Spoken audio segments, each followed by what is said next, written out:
Bien en santé, votre bien-être au quotidien. Isabelle Huot. Au Québec, on rapporte qu'au moins 10 % des femmes âgées entre 13 et 30 ans souffrent d'un trouble de comportement alimentaire. C'est un domaine qui me fascine énormément. J'ai reçu beaucoup, quand j'ai fait mes années de clinique, quand j'ai fait 30 ans de clinique privée, des anorexiques, des boulimiques, des gens qui avaient également ce qu'on appelle aujourd'hui des troubles d'accès hyperphagique. C'est les principaux troubles alimentaires. Il y en a d'autres, mais on les abordera pas aujourd'hui, comme la bigorexie notamment. Pour mieux les comprendre, mais surtout trouver des solutions, j'ai l'honneur de recevoir un psychiatre qui est spécialisé dans le domaine, professeur, chercheur. Donc, je reçois Dr Sylvain Iceta. Merci d'être au rendez-vous, Sylvain. On s'est vu à quelques reprises dans des Facebook Live. Et là, j'ai l'honneur de vous recevoir sur les ondes de Cube. Merci beaucoup. Merci pour l'invitation. C'est un grand bonheur pour moi d'être là et de pouvoir partager justement ce sujet qu'on ne trouve pas assez, mais de plus en plus. Ah, il faut en parler de plus en plus. On les décortique un peu, là. L'anorexie pour commencer. Alors, oui, comme vous le disiez, il y a 3 grands troubles alimentaires, l'anorexie et la boulimie, qui sont les plus connus. L'anorexie, ça va être une peur intense de prendre du poids. C'est souvent ça le premier symptôme de l'anorexie, qui va conduire à des restrictions caloriques, à manger de moins en moins, au point de se mettre en danger. Et souvent une surestimation de l'impact de tout ça sur qui on est et ce qu'on est. Donc les souffrances, elles sont extrêmement profondes dans l'anorexie mentale. Et ce qui en fait la gravité, c'est qu'on meurt beaucoup en fait d'anorexie mentale. On meurt d'hypotension, de des complications qui viennent avec la dénutrition. C'est probablement l'un des troubles psychiatriques dont on décède le plus. Ce qui fait qu'il a beaucoup fait l'objet d'études. C'est probablement le trouble le plus étudié. Le deuxième, c'est la boulimie nerveuse, où là, pour le coup, la peur de prendre du poids existe toujours, mais on va avoir une alternance, le plus souvent, entre des comportements qu'on va appeler des accès hyperphagiques, donc des pertes de contrôle au point de manger mal, de manger beaucoup, de se sentir mal, auxquels va s'associer des comportements compensatoires. Donc ça peut être le vomissement, mais ça peut être la prise de laxatifs, de médicaments, qui vont venir chercher à neutraliser, en fait, l'effet de l'apport alimentaire. Donc, Dr Iceta, le poids reste normal. Là. Si on est boulimique, ça ne se perçoit pas de l'extérieur parce qu'il y a des compulsions alimentaires, mais étant donné qu'il y a des conduites d'expulsion ou de l'activité physique à outrance, à ce moment-là, de l'extérieur, c'est difficile à diagnostiquer quand le poids est stable. C'est des troubles qui ont ce qu'on appelle des latences diagnostiques, donc du temps avant d'être diagnostiqués sont extrêmement longs, et en effet, moins le trouble va être visible, plus il va être long, et c'est le cas donc de la boulimie, et puis encore plus de l'accès hyperphagique, parce qu'en effet, les répercussions corporelles sont moindres, on voit moins les variations de poids dans ces troubles-là. Et justement, le troisième, c'est le trouble d'accès hyperphagique. Le plus fréquent, je pense. Le plus fréquent, on utilise habituellement la règle du 1-2-3, c'est 1% d'anorexie mentale, 2 de boulimie, et 3% d'accès hyperphagique dans la population générale. Dans l'obésité, ça va atteindre 17% en moyenne d'accès hyperphagique, donc on va en avoir beaucoup plus. Et dans ce trouble-là, en fait, classiquement, on dit que le corps a moins d'importance, mais c'est de plus en plus remis en question. En tout cas, l'idée, c'est que on perd le contrôle sur l'alimentation au point de manger beaucoup, mais d'en souffrir, d'en avoir mal, jusqu'à avoir de l'inconfort et de se sentir extrêmement honteux, coupable. Avec une grande détresse psychologique. Là. C'est ça, extrême détresse. Il faut comprendre qu'on ne parle pas juste de manger un peu plus. Là, on parle de crise où on perd complètement le contrôle, où on va se sentir submergé par l'envie alimentaire et on va aller jusqu'à souffrir énormément de ça et se sentir coupable. C'est en cachette, c'est fait à distance. Donc, c'est vraiment des enjeux forts. J'ai l'impression que les gens souffrent en silence parce que, pour en avoir vu plusieurs en clinique, parfois même le conjoint n'était pas au courant, ou la conjointe, parce que ça touche les hommes également, plus que l'anorexie, la boulimie. C'était toujours en secret. Parfois, la personne avait ce trouble alimentaire-là depuis plusieurs années. Et puis, juste manger en cachette, puis comme ça, la famille n'était pas au courant du tout. On dirait que c'est tellement lourd à porter. Qu'est-ce qui inciterait les gens à justement se confier puis en parler? Parce que c'est comme la première étape de la guérison, là. Et l'enjeu, comme vous le disiez, avec ces troubles, c'est que souvent, ils apparaissent de façon très progressive, notamment l'accès hyperphagique dès l'adolescence. Donc, ça devient comme quelque chose qui va se constituer en même temps que la personne.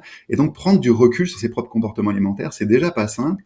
D'autant plus quand, justement, il y a quelque chose de très tabou. Puis, je pense que la société joue un grand rôle là-dessus, où on a l'impression qu'il suffit de vouloir contrôler pour changer. Et c'est là toute la différence entre, et c'est ce que vous disiez tout à l'heure, comment on optimise son alimentation en changeant un petit peu, petit pas par petit pas, versus le trouble du comportement alimentaire où on est pas dans ce registre-là.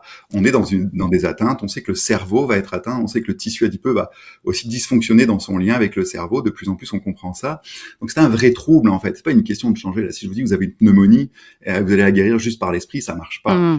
C'est un réel trouble de santé mentale. Quand on parle de cerveau, est-ce qu'il y a un lien avec la zone de plaisir qui est activée quand on tombe dans le sucre et dans le gras, par exemple? Dans le trouble d'accès hyperphagique, on va observer se font différents niveaux d'atteintes dans le cerveau. Et oui, le système de la récompense est souvent fragilisé, justement, chez ces patients-là. Ce qui fait qu'on a beaucoup aussi de gens qui vont présenter comme un phénotype, ou en tout cas un aspect de dépendance alimentaire. C'est des envies urgentes d'aller consommer les aliments qu'on peut retrouver avec ou pas l'accès hyperphagique. Mais ça montre vraiment la prédominance de l'atteinte de ce système-là, la forte impact de celui-ci. Et puis, il peut y avoir aussi des défauts, ce qu'on appelle d'inhibition, donc les zones les plus avancées de notre cerveau, là, ces zones devant, qui fonctionnent moins bien, qui sont moins capables d'aller bloquer les pulsions biologiques sous-jacentes. Et c'est pour ça qu'on a des traitements pharmacologiques qui peuvent venir aider à appuyer, notamment le trouble d'accès hyperphagique. C'est l'un des rares troubles alimentaires pour lesquels on a un vrai traitement efficace. Donc c'est pour ça, qu'est-ce qui fait qu'on peut en parler plus pour revenir à cette question-là? C'est déjà de montrer qu'il existe des solutions et que c'est pas tabou. Et les émissions comme la vôtre sont vraiment extraordinaires pour ça, parce que moi j'ai une patiente qui m'a dit j'ai pu parler de mon trouble en montrant l'émission, le Facebook Live qu'on avait fait à mon conjoint. Et ça a été, je pense, un des plus grands moments où je me suis dit on fait vraiment les choses pour quelque chose et c'est important de communiquer autour. Ça me touche tellement. Si on peut aider les gens à travers nos rencontres comme ça, tant mieux. Qu'est-ce qui fait que les rages alimentaires sont souvent pour des aliments riches en gras et en sucre? Alors, c'est tout le grand débat dans la littérature scientifique de savoir est-ce que justement ça peut être une dépendance ou pas, parce qu'on estime que l'alimentation, comme c'est un produit, c'est naturel, on peut pas être dépendant à ça. Mais c'est tout l'enjeu qu'on essaie aujourd'hui de mieux comprendre sur pourquoi ces aliments, et j'allais dire à haute teneur en glucides et en lipides, en gras et en sucre, vont être ceux qui déclenchent le plus justement cette récompense dopaminergique. On le sait pas bien aujourd'hui, mais c'est en effet beaucoup plus rare qu'on ait des envies alimentaires sur des aliments sains. Ouais, c'est ça. C'est pas des carottes ou même du hummus, là. On tombe pas là-dedans du tout. La plupart du temps, c'est le pot de Nutella ou des biscuits ou des aliments qui sont à la fois riches en sucre et en gras. Il semble avoir des traits de personnalité également, comme l'impulsivité qui est associée aux troubles d'accès hyperphagique, aussi l'hyperémotivité. C'est là où vient après, en fait, toute la question aussi des diagnostics différentiels, de comment on fait la différence entre les choses. Oui, il y a des traits, l'impulsivité, on en a parlé, la dysrégulation émotionnelle, cette grande variation des émotions qui va amener à avoir plus souvent recours à l'alimentation pour apaiser ses émotions. On a aussi, à l'inverse, chez les hommes, beaucoup plus ce qu'on appelle la compulsivité, le fait de répéter la même action régulièrement pour venir gérer ses émotions. C'est un peu ces traits-là de personnalité qu'on va beaucoup plus retrouver. Mais un des diagnostics différentiels très forts, c'est le trouble déficitaire de l'attention. On sait qu'il y a des gens qui ont des troubles déficitaires d'attention vont manger beaucoup plus pour venir se booster, comme avoir un effet, comment j'appelle, méthylphénidate-like, Ritaline-like, en consommant des aliments pour avoir, pour augmenter leur capacité en fait à se concentrer et à être efficace. Donc il y a tout un enjeu. Donc des aliments, pardon, docteur Iceta, des aliments riches en sucre qui vont donner l'impression d'avoir de l'énergie rapidement puis d'augmenter la concentration. Exactement. Et donc de pouvoir être c'est pour ça que quand on souffre dans son lien à l'alimentation, puis c'est vraiment ça le trouble alimentaire, c'est souffrir dans son lien à l'alimentation et dans son lien au corps. Je pense que c'est vraiment important d'en parler aux professionnels autour de soi pour qu'on aide à comprendre ce qui se passe. Parfois ça va être de l'anxiété, parfois ça va être un trouble déficitaire, puis parfois c'est un vrai trouble alimentaire et qu'il faut qu'il soit pris en charge de façon spécialisée pour arriver justement à la rémission, parce que on peut guérir de ces troubles. Et c'est ça le message clé aussi. C'est ça le message clé. On peut guérir, mais il y en a beaucoup qui restent fragiles. J'ai reçu un patineur artistique, un Olympien, plus tôt cette semaine, qui a eu des troubles d'anorexie, comme beaucoup d'athlètes, et qui disait qu'il vient de rechuter. Pourquoi cette fragilité-là peut rester, qu'on peut retomber à tout moment dans un trouble alimentaire? Eh bien, j'ai envie de répondre un peu parce que c'est exactement ce qui fait que c'est un trouble, que c'est une vraie maladie. Quand on a une prédisposition pour une maladie, qu'elle soit hépatique, qu'elle soit pulmonaire, le risque de récidive est beaucoup plus élevé. Donc, le fait d'avoir été marqué par un trouble alimentaire, ça nous fragilise à la rechute, c'est certain. Mais quand même, il y a un patient sur deux qui vont guérir des troubles alimentaires, notamment l'anorexie. Il y en a 30% qui vont développer des formes plus chroniques, et puis 20% qui vont avoir tendance à rechuter un peu plus régulièrement. Donc, oui, c'est des troubles qui vont marquer une vie, mais on peut quand même vivre normalement après un premier épisode. Surtout, et puis à nouveau, j'insiste pour mon message clé là, surtout si on en parle tôt. Plus on prend en charge tôt, plus on accompagne de façon importante ces troubles, plus on a de chances de s'en sortir. de sortir de cette honte-là, parce qu'il y a une honte qui vient avec ça, les débordements, les compulsions alimentaires, même le fait de se faire vomir. Donc, de franchir ce pas-là, c'est déjà un pas vers la guérison. Il y a d'autres troubles, comorbidités qui sont associés, je pense aux troubles bipolaires, par exemple, troubles de personnalité limite. C'est des troubles qu'on va souvent voir associés à des troubles de comportement alimentaire.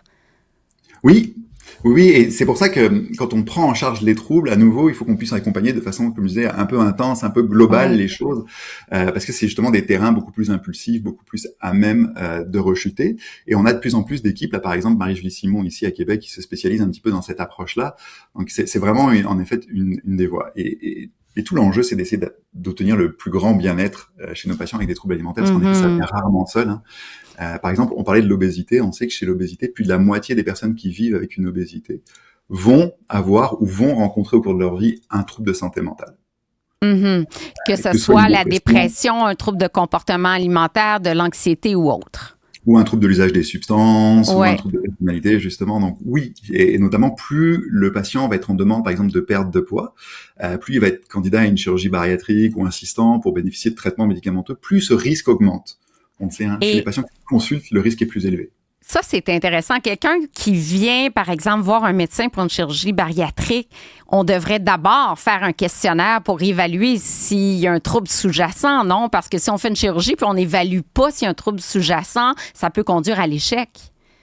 En fait, tout patient qui a une démarche de perte de poids, la chirurgie bariatrique, mais comme on parle en ce moment beaucoup de l'Ozempic et de tous ces molécules, tous ces patients-là, en fait, souvent, ce qui amène à aller voir le médecin. Oui, il y a la douleur physique, on va pas la nier. Oui, il y a la souffrance, le risque de la santé. Mais très souvent, le rapport au corps et à l'alimentation est souffrant. Et puis c'est là où il y a le terrain, justement, pour le plus de troubles alimentaires. Donc, tout patient qui vient avec une démarche de perte de poids devrait bénéficier d'une approche très bienveillante pour questionner comment se passe le rapport, le lien à l'acte de manger, à l'alimentation et au corps. Et c'est malheureusement pas assez fait. Non, c'est pas assez fait. Côté médicaments, est-ce que ce sont des antidépresseurs ou d'autres types de médicaments qui vont ralentir dans le trouble d'accès hyperphagique, par exemple, le nombre de compulsions? Alors, dans le trouble d'accès hyperphagique, Santé Canada a donné l'autorisation pour un seul médicament, pas beaucoup de choix, c'est la lixdésamphétamine, qui est dans son nom commercial le Vivance, qui est un médicament qui permet d'aller justement diminuer l'intensité et la fréquence des compulsions. C'est un médicament qu'on donne pour le TDAH de façon beaucoup plus large. Ceci dit, ce que nous dit la littérature aussi, c'est que parfois les médicaments comme les antidépresseurs vont aider, puisqu'ils permettent d'abaisser en fait les déclencheurs des accès, comme les variations émotionnelles ou justement l'anxiété. La boulimie nerveuse, par exemple, on sait, il y a des études qui montrent que ça a tendance à répondre un peu à un médicament qui s'appelle le Prozac, la fluoxétine, qui permettrait là aussi de diminuer un peu l'intensité des vomissements et leur fréquence. Mais à part l'hyperphagie boulimie où on a un traitement qui a été validé, autorisé, les autres troubles, on n'a pas aujourd'hui de solution médicamenteuse. Puis ça aussi, quand on parle un peu de la stigmatisation de ces troubles, on dit souvent c'est des patients qui veulent pas s'en sortir. Moi, j'entends trop souvent ça. Après, la réalité, c'est qu'on n'a pas aujourd'hui de solution médicamenteuse efficace, par exemple, que tout repose sur la psychothérapie et que les changements en psychothérapie, c'est long et ça nécessite beaucoup d'implications, beaucoup d'argent aussi, on peut en parler. Et le manque de ressources également, parce que c'est difficile d'avoir un suivi régulier avec un psychologue, psychothérapeute. Est-ce que c'est encore la thérapie cognitivo-comportementale qui est la plus adaptée? Oui, chez l'adulte, les plus gros niveaux de données, c'est les thérapies cognitivo-comportementales, ou j'allais dire les thérapies aussi un petit peu plus modernes, qu'on appelle les thérapies d'acceptation et d'engagement, ou les thérapies dialectiques, qui sont des nouvelles thérapies qui émergent.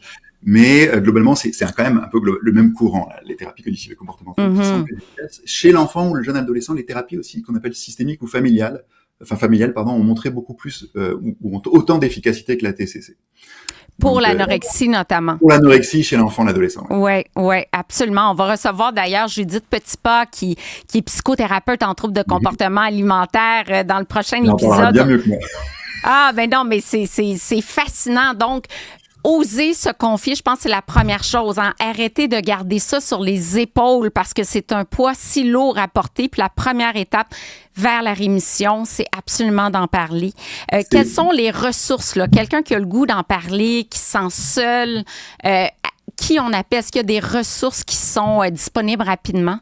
On a la chance au Québec d'avoir 2 organismes communautaires très impliqués dans l'hyperphagie boulimie, notamment on parlait, qui sont la Maison de l'Éclaircie, Pardon, L'éclaircie, oui, à Québec. boulimie. Mais c'est ça, on a ANEB, anorexie boulimie, qui a vraiment une hotline, une session de clavardage qui sont bien, qui sont parmi les plus grosses ressources justement de notre province. Merci. Vous pouvez clavarder, texter, ils vont vous répondre, donner plein de tuyaux, ils sont vraiment super. Ah, super. Par texto, tout ça, c'est très, très, très rapide. Et puis, il y a un lien avec le thérapeute, l'équipe soignante qui est extraordinaire. Docteur Sylvain Seta, merci infiniment. Je rappelle que vous êtes psychiatre, professeur, chercheur au Centre de recherche de l'Institut universitaire de cardiologie et pneumologie du Québec. Merci infiniment encore une fois. Merci. À bientôt.